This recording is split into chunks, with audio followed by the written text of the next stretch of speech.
Kuya, sundan mo yan. Sige po, ma'am. Sinasabi ko na nga ba may tinatago ka sa akin. Ayan, kuya. Huminto ka dito. Magloloko ka na nga lang sa matanda pa. Hoy, bayad mo!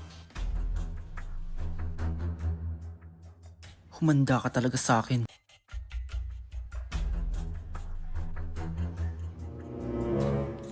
Ang sweet niyo naman. May paregalo ka pa, ha?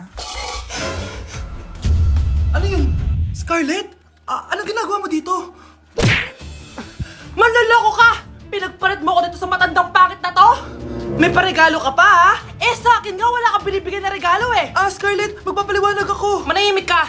At ikaw naman, matandang pangit, sayong-sayo na tong boyfriend ko. Magsama kayong dalawa. Aba, walang respeto tong girlfriend mo, ah. Ano pinagsasabi mo, Scarlett? Eh, nanay ko to.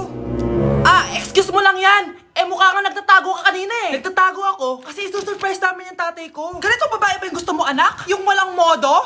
Nay, pagpasensyahan niyo na siya. Tita, sorry po. Anong sorry? Matandang pangit ako, di ba? Lumayas ka dito, babae ka. Sorry na, tita. Ayaw mo lumayas, ha? Brownie! Good boy! Tumakbo ka na! Uy, babe! Birthday ng crush mo ngayon! Ano na? Punta na tayo sa kanila! Talaga? Chance ko na to para umamin ako sa kanya. Sige, paalam lang ako! Nay, pwede ba akong bawal? Pero, Nay! Bawal! Punta na kami doon, ha?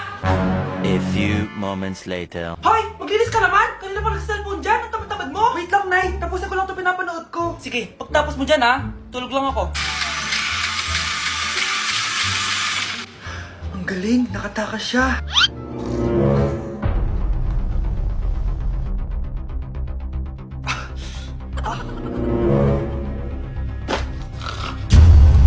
Ano yun?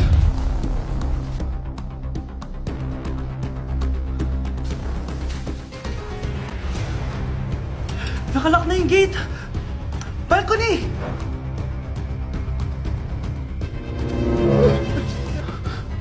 Nasaan yung batang yun? Yes! Nakatakas ako! Uy! Buti pinayagan ka ng mama mo! Buti na lang, nakatakas ako! Salamat talaga sa tricks ni Jack Ryan! Balita ako, may season 3 na yan sa Prime Video! Excited na ako! Tara, pasok na tayo! Nay!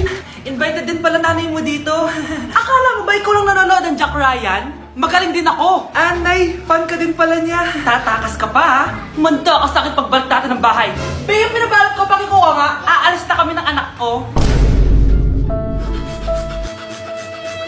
Nay, ang taas ng grades ko, congrats. Kain tayo sa labas, Nay. Sabi niyo, pag mataas grades ko, kakain tayo. Wala akong time, anak. Nay, nagugutom po ako. Anak, may ginagawa ko. Nay, di po ba kayo magluluto? Ano ba yung anak? Ang tanda mo na, di mo pa rin kaya magluto para sa sarili mo? Kita mo, ang dami ko ginagawa dito. Storbo to. Sige po, Nay. Ako na lang po magluluto. Mari! Oh, Mari, ba't parang takot ka? Ang dami na kasi nawawalang bata sa barangay natin. Yung kapitbahay natin, 4 na araw na nawawala yung anak niya. Baka naman nag-away lang sila tapos lumayas yung anak niya. Basta ikaw, Scarlett, palagi kang mag-iingat, ha? Sige po, tita. Masyado ka nagpapaniwala sa fake news, Mari. Nay, tignan niyo po yung drawing ko, oh. Ang ganda, anak. Di mo pa naman nakita, eh. Nay, punta po kayo sa school bukas. Kakanta po ako sa stage. Sige anak. Pupunta ako pag may free time ako. Talaga, Nay? Yay! Uy, Mare, kakanta anak mo ngayon. Hindi ka pa pupunta? Hindi na siguro, Mare. Marami pa akong gagawin. Hinihintay ka nun. Pagbigyan mo na. Minsan lang. Naku, Mare. Sagabal lang yun sa trabaho ko. Sige na. Marami pa akong gagawin, no? Nasaan ka na ba, Nay? Malapit na akong tawagin. Hindi ka mahal ng nanay mo. Mahal ako ng nanay ko! Tao po. Bakit po, sir? Kayo ba yung nanay ni Scarlett? Opo. Ma'am, nawawala po yung anak nyo. Ano?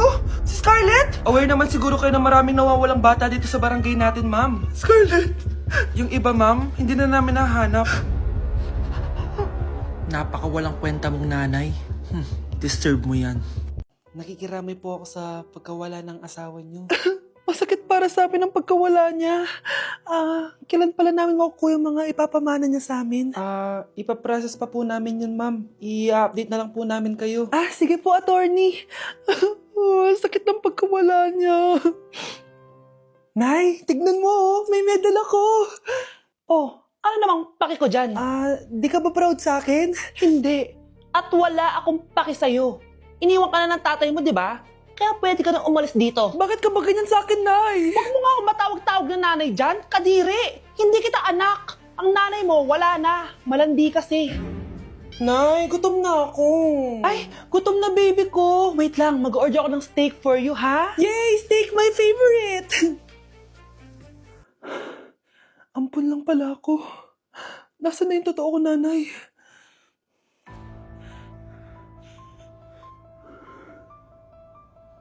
Tulog sila.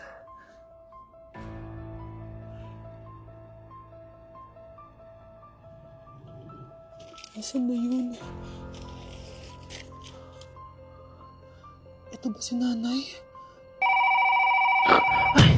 Sino ba ito tumatawag na to? Muntik na yun. Attorney? Hello, ma'am. May update na po sa ipapamana ng namatay niyo pong asawa. Sige. Punta ka dito sa bahay. Sa wakas, ito na yung araw na pinakahihintay ko. Hoy, ikaw! Pag dumating dito si attorney, magtago ka. Hindi niya pwedeng malaman na may isa pang anak ang asawa ko. Sige po. Ma'am, nakuha na po namin yung last will and testament ng asawa niyo. Ang nakasulat po dito ay, ang 50% ng kayamanan niya ay mapupunta po sa inyo. Ha?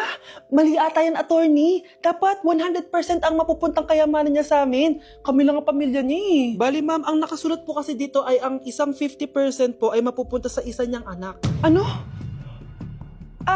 Baka yan yung isa naming anak na nawala. Oo, sa amin na lang yan. Ako ang isa pang anak ni Ramon.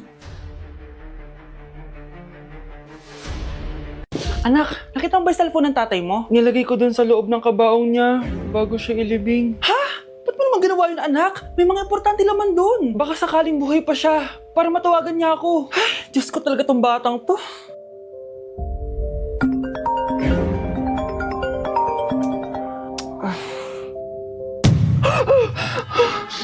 Matawag si tatay.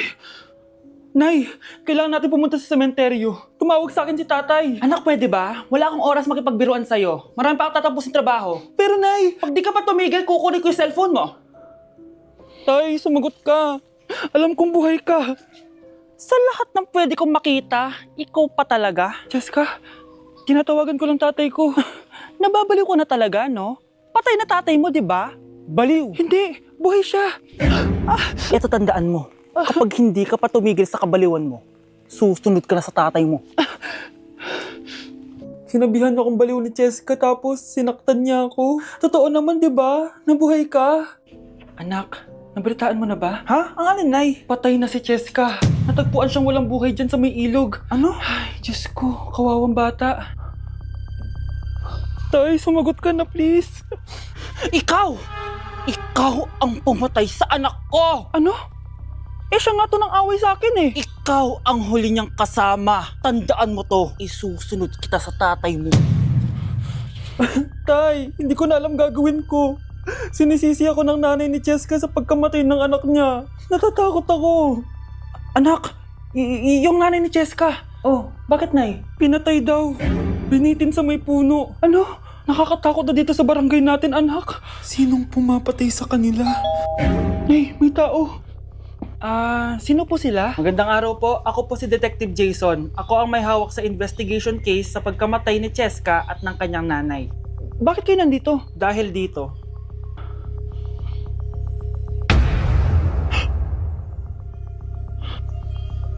Nay, ikaw pumatay sa kanila? Oo, anak.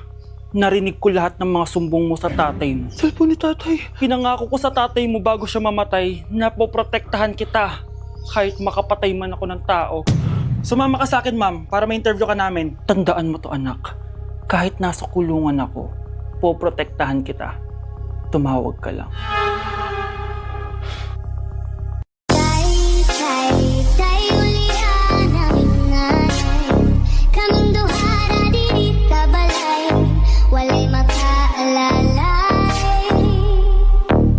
Ew! Tignan mo nga itsura mo. Hindi ka bagay sa school na to. Wala akong oras makipag-away sa'yo, Cheska. Talaga? Eh di bibigyan kita ng oras. Hoy, babae ka! Subukan mo saktan ng besi ko! Makakatikim ka sa akin! Look who's here! Ang BFF niyang squatter. Anong sabi mo? Aray! Huwag mo akong angasan, be! Baka gusto mo mabura yung mukha mo! Hoy, Patricia, tama na yan. Awayin mo pa tong bese ko, hindi lang yung matitikman mo sa akin. Walang iya kayo? Ipapag-guidance ko kayo! Lagot kayo sa tatay ko! Go lang, be! Papuntahin mo dito yung tatay mong korap. Pag-meet and greet kami. Hindi pa ako tapos sa inyo! Ay, banatera ka talaga, bes! Alam mo yan, bes? Christmas music ba yun? September 1 na pala. Anong oras na? Anak, bumangon ka na dyan. Christmas party nyo na. Christmas party na namin. Ready na ako, Nay. Ay, wow. Excited siya, oh. Hi, Mare. Long time no see, ah. Mare! Hello po, Ninang. Eto na ba yung naanak ko? Ang laki na pala niya. Oh, eto. Aginaldo mo, iha. Kukunin ko muna sa kanya baka kasi mawala niya. O sige Mare, tara kain na tayo dito. Ay, o sige Mars, tara kain tayo. Oh, mga anak, buksan nyo ng mga regalo ni Santa Claus. Ano kaya ang regalo ni Santa sa akin? Sana slime to. Wow, ang ganda naman ng damit na to. Ano to? Deodorant? Alam kasi ni Santa na maasim ang kilikili mo. Nayo! Okay, dalawa. Tama na yan, ha? Nakakamiss maging bata.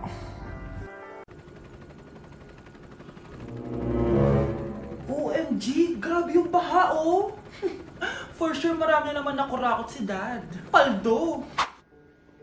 Oh, Cheska, ba't ang aga mo? Di ba traffic kasi baha? Ay, opo ma'am, baha nga po eh. Kaya pinag-helicopter na ako ni Daddy para safe ako. Kawawa nga po yung mga tao eh. Wow, sana all. Ah, yes Daddy?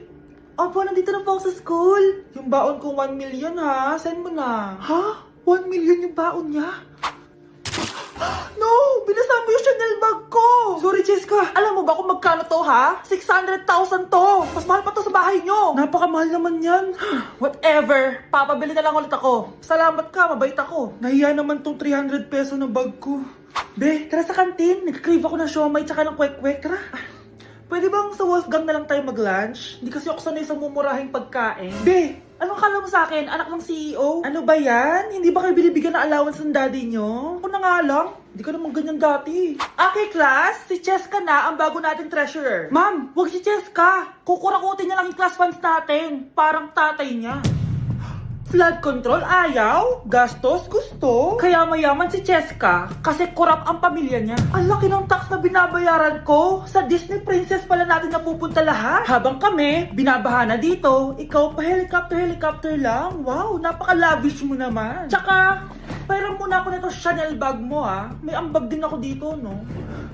Hindi kami titigil hanggat walang nakukulong. Deserve nyong magdusa. Kaya hindi umuunlad ang Pilipinas dahil kinukurakot nyo. Mahiya naman kayo! Don't stop shaming them. Deserve nila yan. Mainit ang mata sa atin ng mga tao. Kaya siguraduhin nyo na magmumukha tayo malinis, ha? Dad! Alam na nilang lahat! Nadidepress na ako! Binabash nila ako social media. Tapos kanina sa school, binubuli nila ako. Nasisira image ko. Ayusin mo to, Dad! Gumagawa na ako ng paraan, anak. Pero sa ngayon, kailangan ko muna kayo palipad sa Amerika para safe kayo. Okay, Dad. I'm calm. Bigyan mo ako ng 10 million pang shopping ko doon, ha? May mga mag-iimbestiga dito. Kaya lahat ng mga luxury cars namin, itago nyo muna. Hindi nila pwede makita yung mga yon. Base sa report na binigay sa akin, may ghost project daw kayo. Totoo ba yon?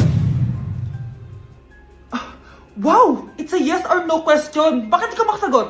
Your Honor, kakausapin ko po muna yung lawyer ko. Ang kakapal nyo. Halata naman sa mga kilos nyo na guilty kayo. Kamusta na kaya sila, Mom and Dad? Sana okay lang sila. Nawala sa garahe ang 10 sa 12 luxury cars. Pati mga sasakyan tumakas na. Hindi kami papayag na hindi kayo mananagot. Hindi kami mananahimik sa issue na to.